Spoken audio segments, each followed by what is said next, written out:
Good morning, my dear students and friends. You are most welcome on the online platform of English BVS. हम लोग passive voice के important rules को learn कर रहे हैं। आज हम लोग और जो इम्पोर्टेंट रूल्स हैं पैसिव वॉइस बनाने के उनके बारे में चर्चा करेंगे। तो चलिए क्लास को स्टार्ट किया जाए। अभी तक हम लोग जो है 9 रूल पढ़ चुके हैं। आज हम 10वें रूल के बारे में चर्चा करेंगे। पिछली वीडियो में हम लोगों ने यह चर्चा किया था रूल नंबर 9 के अंतर्गत कि अगर किसी सेंटेंस में दो ऑब्जेक्ट दे दिए गए हों तो पैसिव वॉइस किसी भी ऑब्जेक्ट के द्वारा बनाई जा सकती है। अगर मान लीजिए किसी सेंटेंस में ऑब्जेक्ट के साथ कॉम्प्लीमेंट दिया गया हो तो उसकी पैसिव वॉइस कैसे बनती है।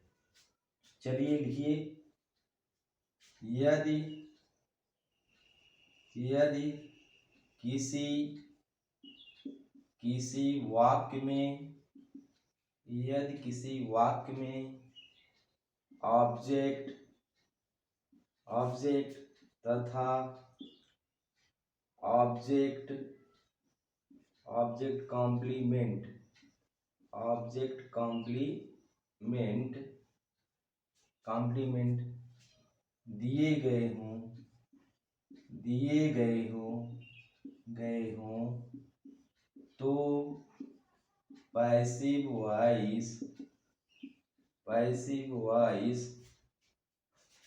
वॉइस ऑब्जेक्ट से बनाई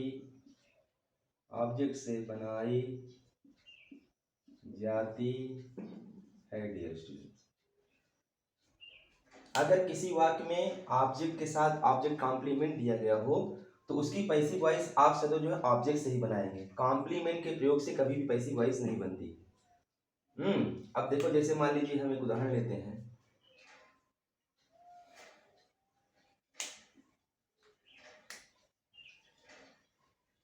the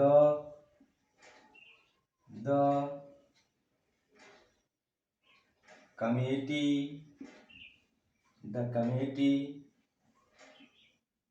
elected him captain। Dear students, अब सवाल यह है, आप लोगों के दिमाग में यह चीज आ रही होगी कि हम कैसे पहचाने कि दिए गए वाक्य में जो है दिए गए वाक्य में हमारा जो है कौन जो है ऑब्जेक्ट है और कौन जो है ऑब्जेक्ट कॉम्प्लीमेंट है, या दिए गए वाक्य में हम कैसे पहचान करेंगे कि इसमें डबल ऑब्जेक्ट का प्रयोग किया गया है कि ऑब्जेक्ट और केवल कॉम्प्लीमेंट का ही प्रयोग किया गया है। तो डियर स्टूडेंट्स, हम लोग कल चर्चा किए थे कि अगर क्या होता है, अगर ही टीचेज अस ग्रामर अब देखो डियर स्टूडेंट्स, कल हम लोग इस बात की चर्चा किए थे कि किसी भी सेंटेंस में अगर डबल ऑब्जेक्ट दिया गया है तो एक हमारा जो होता है डायरेक्ट ऑब्जेक्ट होता है और एक जो है इनडायरेक्ट ऑब्जेक्ट होता है।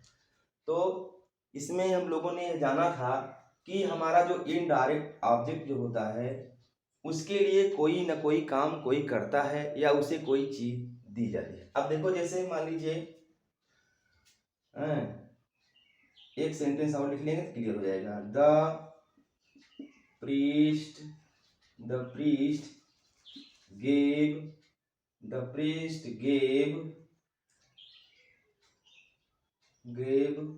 her the Gita.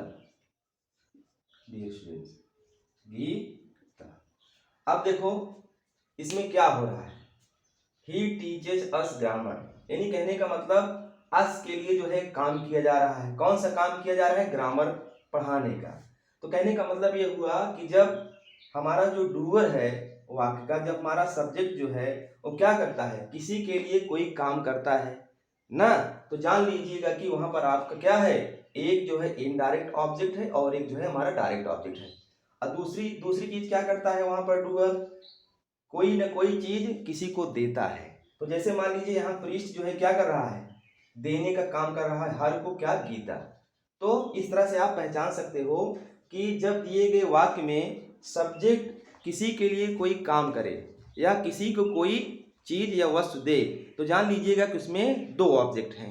एक हमारा क्या है, डायरेक्ट ऑब्जेक्ट है, और एक हमारा क्या है, इनडायरेक्ट ऑब्जेक्ट है। लेकिन इसमें क्या होता है, जहां पर क्या होता है ऑब्जेक्ट कॉम्प्लीमेंट जो होता है, वहां पर क्या होता है, वहां पर ऐसी बात नहीं। एक चीज और समझ लीजिएगा, जैसे 99% जहां पर डबल ऑब्जेक्ट यूज किया जाता है, 99% इस चीज को आप समझ लीजिए कि एक जो है क्या होता है, सजीव सूचक होता है। जैसे मान लीजिए देखो आपका ये आसन है, ये क्या है, सजीव सूचक होता है, व्यक्तियों के लिए यूज होता है। ये हर जो है आपका क्या है, ये भी जो है क्या है, सजीव सूचक है। और दूसरा देखो ये ग्रामर जो है ये क्या है, लाइफलेस होता है। गीता भी हमारी क्या है, बुक है, ये भी लाइफलेस है। तो जहां पर आपको दो ऑब्जेक्ट मिलेंगे तो 99% क्या होता है, वहां पर एक जो है सजीव सूचक होता है, एक जो है निर्जीव सूचक होता है। लेकिन यहाँ क्या होता है, यहाँ पर ऐसे नहीं होता है। अब देखो जैसे ये जो आपका कैप्टन है, जो कैप्टन होगा वो भी कोई व्यक्ति ही होता है, और हिम जो है जो प्रोनाउन है ये भी किसी व्यक्ति के लिए यूज किया जाता है।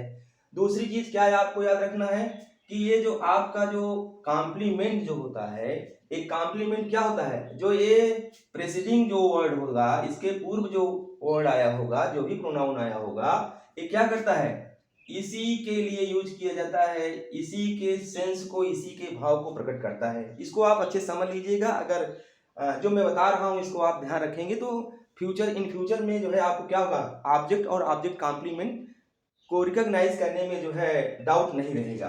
अब देखिए यहाँ पर हमारा क्या है, हिम जो है ना, ये क्या है, हिम जो है, इसके लिए एक कैप्टन जो है यूज किया गया है। अब देखो जैसे मान लीजिए क्या होता है, the committee elected him captain. अब देखो अगर आप किसी से क्या कहते हो, कमेटी ने क्या किया, उसको चुना। अब कमेटी ने उसको चुना। अब देखो ये पूरा सेंस बिल्कुल नहीं दे रहा है, ये जो हमारा ऑब्जेक्ट है यहाँ पर हिम, ये जो है पूरा सेंस नहीं दे रहा है। कमेटी ने उसको चुना। अब क्या चुना, तुम्हारे दिमाग में, हमारे दिमाग में क्या होता है, कुछ न कुछ आने लगती हैं। तो इस चीज को समझ लीजिए कि ये जो हमारा जो जहाँ कॉम्प्लीमेंट रहता है, इसमें ऑब्जेक्ट जो है पूरा सेंस नहीं देता है जब तक कि उसके लिए क्या हो, कोई ना कोई कॉम्प्लीमेंट यूज करना पड़े, हमको कोई ना कोई शब्द जो है उसके लिए प्रयोग करना पड़े। तो अब अगर किसी सेंटेंस में आपको क्या है, ऑब्जेक्ट और ऑब्जेक्ट कॉम्प्लीमेंट दोनों दिया गया होगा, तो पैसिव वॉइस किससे बनाएंगे, पैसिव वॉइस जो है सदैव ऑब्जेक्ट से ही बनाएंगे, ऑब्जेक्ट कॉम्प्लीमेंट से नहीं बनाएंगे। चलो डियर स्टूडेंट्स, एग्जाम्पल जो दिया गया है इसको हम लोग क्या करते हैं, इसको जो है पैसिव वॉइस में चेंज करते हैं। अब देखिए हिम जो है हमारा क्या है, हिम जो है हमारा जो है ऑब्जेक्ट है। इसको जब आप सब्जेक्ट बनाओगे क्या हो जाएगा, ये हो जाएगा ही, ये हो जाएगा क्या, ही। एक मिनट डियर स्टूडेंट्स, ये हो जाएगा हमारा क्या, ही। ये हो गया हमारा क्या, ही। अब देखो यहाँ पर कौन सा टेंस है, इलेक्टेड है। इलेक्टेड का मतलब हो गया यहाँ पास्ट पार्टिसिपल वर्ब का यूज है, तो पास्ट टेंस है, तो आप क्या लगाओगे, वाज लगाओगे। ये हो जाएगा ही वाज। उसके बाद क्या लिखेंगे, वर्ब की third form he was elected. एक चीज आपको याद रखना है, क्या याद रखना है कि अगर किसी भी सेंटेंस में कॉम्प्लीमेंट दिया गया होगा तो आप क्या करोगे, वर्ब की थर्ड फॉर्म के तुरंत बाद उसको लिखोगे। तो क्या हो गया, he was elected captain, he was elected captain. अब उसके बाद आप क्या करेंगे, अब देखो ये क्या है, ये जो है ऐसी वर्ब है जो कि एक्शन को परफॉर्म कर रही है। तो ऐसी क्रियाएं जो कि एक्शन को परफॉर्म करती हैं ना, वहां पर आपको क्या करना पड़ता है, बाई का प्रयोग करना पड़ता है। तो क्या हो गया, he was elected captain by the committee, by the committee dear student. एक उदाहरण और लेते हैं हम लोग। दूसरा उदाहरण हमारा क्या है, दूसरा उदाहरण हमारा ये है, जैसे है his government, his garment business, his garment business made him rich dear students ना। अब देखिए आपको क्या करना है, यहाँ पर दिया गया है his garment business made him rich। उसका जो क्या था, गारमेंट का जो बिजनेस था, गारमेंट का जो उसका धंधा था, उसको बनाया। अब देखो पूरा सेंस नहीं निकल रहा है, उसको बनाया, क्या बनाया, धनी बनाया। तो ये रिच जो है हमारा क्या है डियर स्टूडेंट्स, ये जो है हिम के लिए कॉम्प्लीमेंट का काम कर रहा है। इसमें डबल ऑब्जेक्ट नहीं है, इसमें सिंगल ऑब्जेक्ट है, वो क्या है, हिम है, और रिच हमारा क्या है यहाँ पर, कॉम्प्लीमेंट है। तो जब हिम को आप सब्जेक्ट बनाओगे तो क्या हो जाएगा, ये हो जाएगा आपका ही। अब देखो मेड है यहाँ पर, यानी पास्ट पार्टिसिपल फॉर्म है, यहाँ पर भी हमारा क्या है, पास्ट इंडेफिनिट है। तो पास्ट इंडेफिनिट में जब हम पैसिव वॉइस बनाते हैं तो सिंगुलर अगर सब्जेक्ट हमारा है तो उसके साथ क्या लगाते हो, वाज लगाते हो। He was made, he was made rich, he was made rich. उसके बाद क्या लिखेंगे, his by his government business. Dear students, चलो एक उदाहरण और हम लोग लेते हैं। तीसरा उदाहरण हमारा क्या है, villagers villagers call him hero ना। तो कुछ लोग क्या होते हैं, हीरो वास्तव में होते नहीं है, लेकिन गांव वाले उनको हीरो हीरो कह करके बुलाते हैं। तो ये जो है क्या है हमारा, ये जो हमारा हिम है, इसके लिए जो हीरो जो है वो कॉम्प्लीमेंट का काम कर रहा है। और वैसे भी आप देखो, विलेजर्स कॉल हिम, ग्रामीण उसको बुलाते हैं। अगर आप देखिए एक बार इसको रिपीट कीजिए, रिवाइज कीजिए, विलेजर्स कॉल हिम, गांव वाले जो है उसको कहते हैं, तो आपके दिमाग में आगे कुछ ना कुछ जो है बात बढ़ेगी, क्या कहते हैं क्या कहते हैं। तो अब उसी सेंस को पूरा करने के लिए यहाँ एक वर्ड किया गया, एक वर्ड यूज किया गया, हीरो। तो यहाँ पर हीरो हमारा जो है क्या है, ये ऑब्जेक्ट नहीं है बल्कि ये कॉम्प्लीमेंट है हिम का। तो हिम से ही पैसिव वॉइस बनेगी, तो हो जाएगा ही। अब देखिए यहाँ जो है विलेजर्स है, यहाँ काल है, कहने का मतलब यहाँ पर प्रेजेंट इंडेफिनिट टेंस का यूज है। तो ही के साथ क्या लगाएंगे, इज लगाओगे dear student. He is called hero by villagers dear students. तो इस प्रकार से आप लोग जो है अगर किसी सेंटेंस में ऑब्जेक्ट और ऑब्जेक्ट कॉम्प्लीमेंट दोनों आए हों तो उनकी पैसिव वॉइस सिर्फ ऑब्जेक्ट से बनाइएगा, कॉम्प्लीमेंट से कभी मत बनाइएगा, नहीं तो आपकी पैसिव वॉइस गलत हो जाएगी। वीडियो के लास्ट में आज हम लोगों से एक नई बात पूछने वाले हैं, तो वीडियो के लास्ट तक बने रहिएगा। चलिए एक रूल और हम लोग डिस्कस कर लेते हैं। अगला रूल हमारा क्या है, ये ऐसे रूल्स हैं डियर स्टूडेंट्स जिनसे जो है चाहे एकेडमिक की परीक्षाएं हों, चाहे कॉम्पिटिटिव एग्जाम्स हों, निश्चित रूप से इस जोन से प्रश्न जो है पूछे जाते हैं। तो इन चीज़ों को आप अच्छे से लर्न कर लीजिए, इन फ्यूचर आपके काम बहुत आने वाले हैं ये। चलिए रूल नंबर 11 की हम लोग बात करते हैं। रूल नंबर हमारा 11 क्या कहता है, रूल नंबर 11 हमारा क्या कहता है, रूल नंबर 11 में लिखिए, कुछ सेंटेंसेस ऐसे होते हैं डियर स्टूडेंट्स जिसमें क्या होता है, दैट का प्रयोग किया जाता है और दैट के बाद जो है नाउन क्लास यूज कर दी जाती है। तो अगर किसी सेंटेंस में दैट के बाद नाउन क्लास आई हो तो उसकी पैसिव वॉइस आप कैसे बनाओगे, लिख लीजिए। यदि यदि किसी सेंटेंस में दैट के बाद नाउन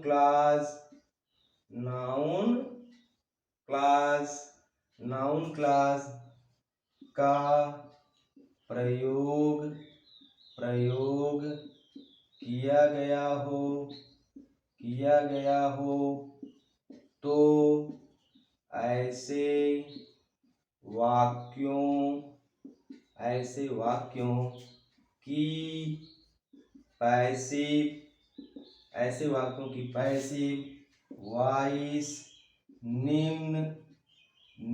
निम्नलिखित स्ट्रक्चर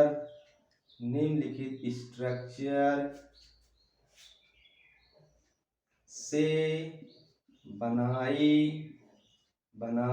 जा सकती है डियर स्टूडेंट्स, बनाई जा सकती है। अब देखो अब देखिए, जैसे मान लीजिए एक उदाहरण पहले हम लोग लेते हैं। जैसे यहाँ पर उदाहरण दिया गया है, example we know that doctor Rajendra Prasad was the first president of India। Dear students, अब देखो इसमें क्या है, इसमें देखो सबऑर्डिनेटिंग कंजंक्शन दैट का प्रयोग किया गया है और उसके बाद क्या किया गया है, ये जो लिखा गया है आपका doctor Rajendra Prasad was the first president of India, ये जो है आपका नाउन क्लॉज है। तो अगर किसी सेंटेंस में आपको क्या हो, दैट के बाद नाउन क्लॉज दी गई हो तो उसकी पैसिव वॉइस आप कैसे बनाओगे डियर स्टूडेंट्स। तो चलिए इसके लिए आप जो फार्मूला यूज करेंगे वो किस प्रकार से होगा। इसमें आपको क्या करना पड़ेगा, सबसे पहले आप क्या लिखेंगे, इट लगाओगे इसमें। उसके बाद फिर यहाँ आपको क्या करना पड़ेगा, बी फॉर्म। अब बी फॉर्म हम लोग जानते हैं, बी फॉर्म क्या क्या आता है, इज आता है, एम आता है, आर आता है, वाज आता है और वर आता है। तो आपको क्या करना पड़ेगा, इट के बाद बी फॉर्म लिखना पड़ेगा। उसके बाद फिर क्या लिखेंगे डियर स्टूडेंट्स, उसके बाद वर्ब की जो होगी उसका जो है पार्टिसिपल फॉर्म यूज करोगे, अर्थात वर्ब की थर्ड फॉर्म यूज करोगे। तो क्या हो जाएगा, इट, उसके बाद बी फॉर्म, उसके बाद फिर आपको क्या करना है, वर्ब जो दी गई होगी उसकी थर्ड फॉर्म। उसके बाद डियर स्टूडेंट्स देखो इसमें क्या होता है, इसमें कुल मिलाकर के आप जान लीजिए कि जैसे बी आता है आपका, जैसे पीपल आता है आपका, दे आता है आपका, तो इसी तरह से सब्जेक्ट यूज होते हैं। तो प्रायः जो है इसमें बाई का प्रयोग नहीं रहता है, तो इसको हम छोड़ दे रहे हैं। तो क्या हो जाएगा, इट हो गया आपका, बी फॉर्म हो गया, उसके बाद वर्ब की थर्ड फॉर्म हो गई, उसके बाद फिर आपका जो ये दिया गया है सबऑर्डिनेट क्लॉज उसको आप वैसे उतार दोगे दैट, उसके बाद मैं लिख दे रहा हूं plus noun clause dear students, right. तो आपको क्या करना है, अगर किसी सेंटेंस में क्या किया गया है, दैट के बाद नाउन क्लॉज आई होगी तो उसकी पैसिव वॉइस इस स्ट्रक्चर की मदद से आप बना सकते हो डियर स्टूडेंट्स। चलिए अब हम लोग इसकी पैसिव वॉइस बनाते हैं। तो ये बी नो, ये इसको जब आप पैसिव वॉइस बनाओगे तो सबसे पहले आपको क्या करना पड़ेगा, यहाँ पर इट लिखना पड़ेगा ना। अब देखो यहाँ नो है डियर स्टूडेंट्स, तो नो जो है क्या है, वर्ब की फर्स्ट फॉर्म है, यानी कहने का मतलब हमारा जो है क्या है, सेंटेंस जो है प्रेजेंट इंडेफिनिट में आप यहाँ लगा दोगे is, it is known dear students, it is known. आप बताइए अब आपको क्या करना है, इस दैट आने की वजह से अब आपको यहाँ टू नहीं लगाना है, अब आपको यहाँ क्या करना है, तुरंत दैट लिख देना है, इट इज नोन दैट। आगे वही आप बता दीजिए, डॉक्टर राजेंद्र प्रसाद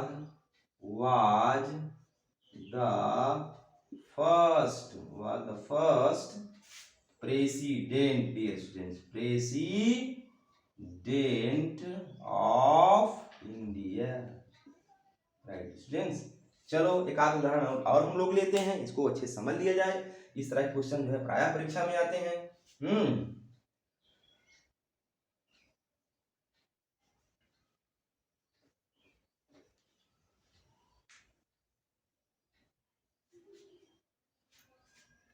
अब देखो जैसे दूसरा उदाहरण हमारा क्या है, think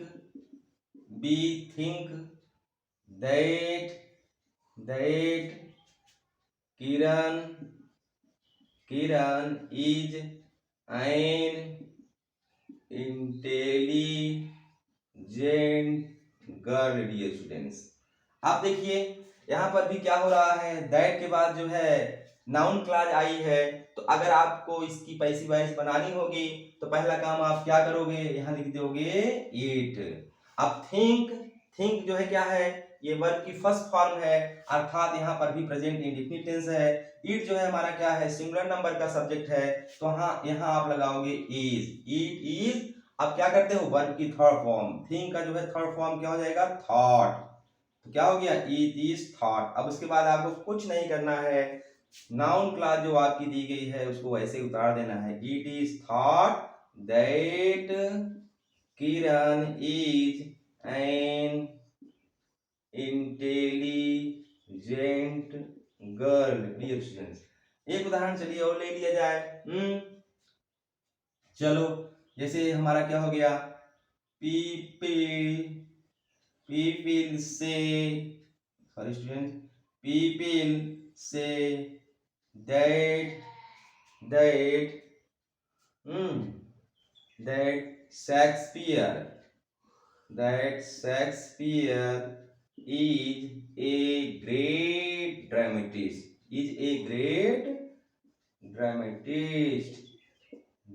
dramatist, dear students। Shakespeare is a great dramatist. अब देखो लोग कहते हैं, क्या कहते हैं कि शेक्सपियर जो है एक महान ड्रामेटिस्ट हैं, एक महान नाटककार हैं। तो आप देखिए इसमें भी क्या है, दैट के बाद आपको क्या दी गई है डियर स्टूडेंट, दैट के बाद जो है यहाँ पर भी नाउन क्लॉज आई हुई है। तो जब इसकी आप पैसिव वॉइस बनाओगे तो क्या करोगे, यहाँ पर इट लगाओगे तो हो जाएगा इट। से माने क्या हो गया, पास्ट प्रेजेंट टेंस।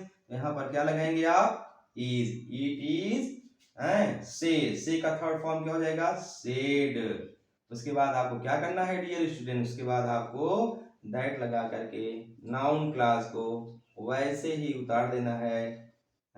तो हो गया क्या, it is said that Shakespeare is a great dramatist dear students. चलो एक उदाहरण और ले लेते हैं। जैसे हमारा क्या है, बी होप that